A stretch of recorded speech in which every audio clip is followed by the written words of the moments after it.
Live from the flatland desert oasis of Arizona, where it is still hotter than a blister bug in a pepper patch, but we do have some lifting of some warm, moist air as the low pressure system moves that air upward, forming some lovely cumulus cloud formations out there today. So a bit of a reprieve from the sun. Either way, my neighbor Big Lou, 80 plus years old, still out there riding.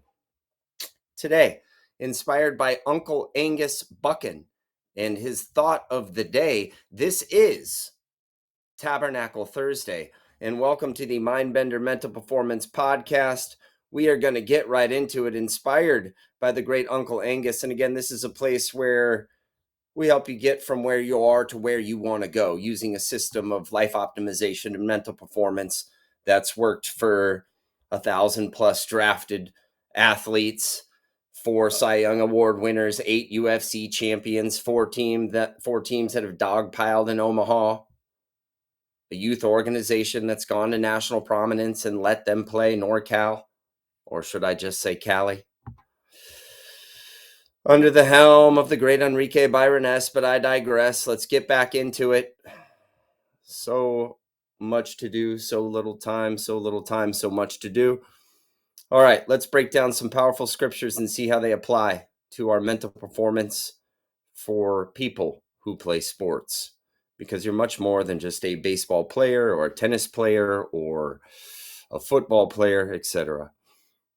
Matthew 26:75, the scripture. Then Peter remembered the word Jesus had spoken. Before the rooster crows, you will disown me 3 times. And he went outside and wept bitterly.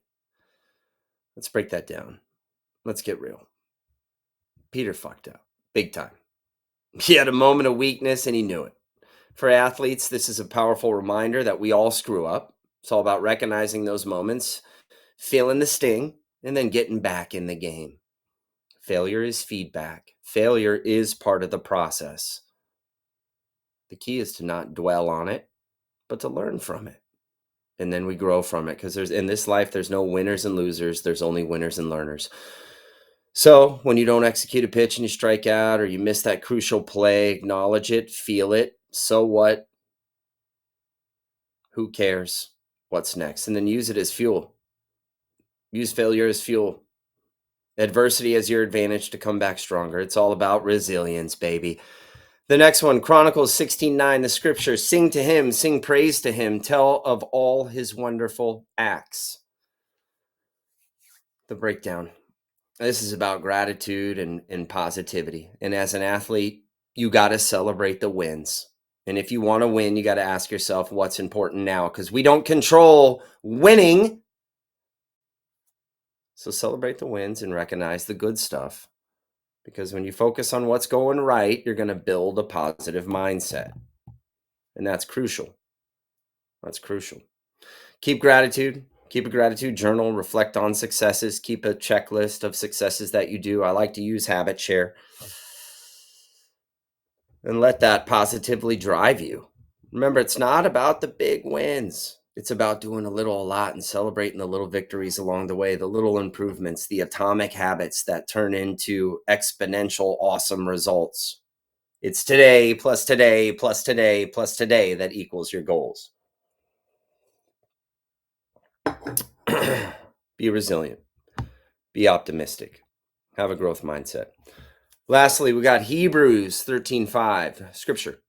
Keep your lives free from the love of money and be content with what you have. Because God has said, never will I leave you. Never will I forsake you.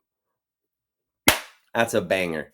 Now, this one's a pretty grounding verse. It's easy to get caught up in the external rewards, right? Talked about this before back in the day. I just compared myself, if I did compare, to Charlie Bordas across the street. He had the same stuff I had. His dad drove the similar vehicle. You know, that was it. And then once a month, you saw Lifestyles of the Rich and Famous. You thought, holy shit, somebody's in a private jet in a mansion? It's nuts. Yeah, one day you're dreaming, and then the next day your dream becomes your reality.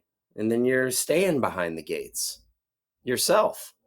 So, yeah, let's not get caught up in external rewards, money, fame, accolades, things you can't control like perfect game rankings what somebody said on the vlog. True mental toughness, that comes from finding joy and purpose in the process. When you're out there on the field, you focus on why you love the game, not just what you get from it.